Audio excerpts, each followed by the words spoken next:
আপনি কখনো বয়ে চলা নদীকে ভালোভাবে দেখেছেন?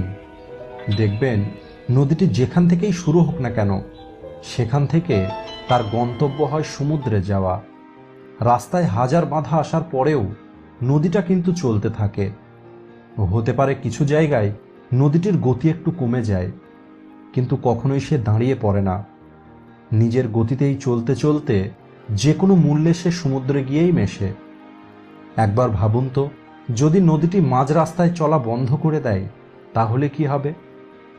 নদীটির জল দাঁড়িয়ে পড়বে এবং কিছুদিনের মধ্যেই সেটা শুকিয়ে যাবে, অথবা জলটা নষ্ট হয়ে যাবে, আর সে আর নদী থাকবে না।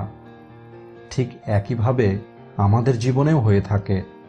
জীবনে সফলতা পেতে হলে, নিজের লক্ষ্যকে পূর্ণ করতে হলে, প্রথম শর্তই হলো আপনাকে সবসময় সামনের দিকে এগিয়ে যেতে হবে। যদি আপনি কখনো দাঁড়িয়ে পড়েন, তাহলে আপনার সফলতা অনিশ্চিত হয়ে পড়বে। নিজের পছন্দ মতো লক্ষ্যে পৌঁছানো ও নিজের মন মতো একটি জীবন পাওয়া সহজ হবে না। যদি সহজই হতো, তাহলে আজ পৃথিবীর সবাই সফল হতো। সফলতার রাস্তায় অনেক সমস্যা আসে, কিন্তু আমাদের এই সব কিছুকে পার করে এগিয়ে যেতে হবে। যে সমস্ত লোকের মনে কোনো জোর থাকে না, নিজের প্রতি কোনো বিশ্বাস থাকে না, এদের সামনে যখন কোনো প্রবলেম আসে, এরা মাথা নত করে নেয় এবং অসফলতাকে স্বীকার করে নেয়, আর পরে নিজের ভাগ্যকে দোষ দেয়। আর আপনিও কি এমনটাই করতে চান? কখনোই না। কারণ আপনার মধ্যে এতটা ক্ষমতা আছে, আপনি চাইলে এই সমস্ত প্রবলেমগুলোর সঙ্গে লড়াই করতে পারবেন। হতে পারে রাস্তায় কোথাও আপনার স্পিড একটু কমে যাবে, কিন্তু আপনি কখনোই দাঁড়াবেন না।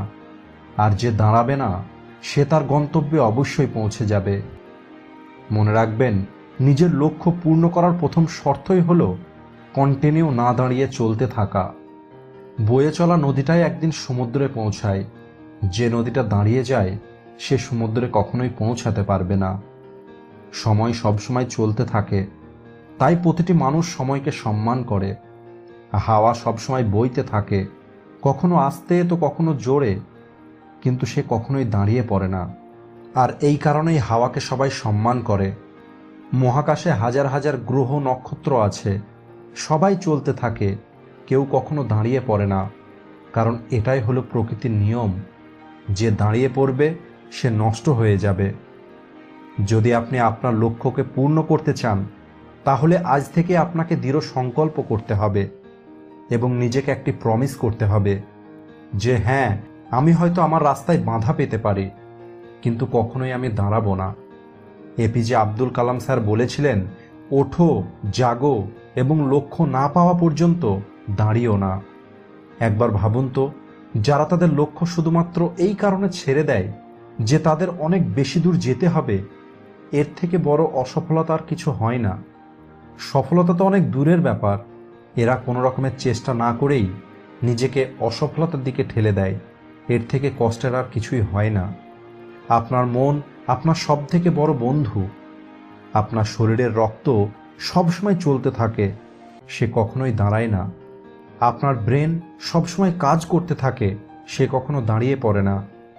আপনার শরীরের এমন অনেক অঙ্গ আছে যারা আপনাকে বলে কন্টিনিউ চলতে থাকাই হলো জীবন।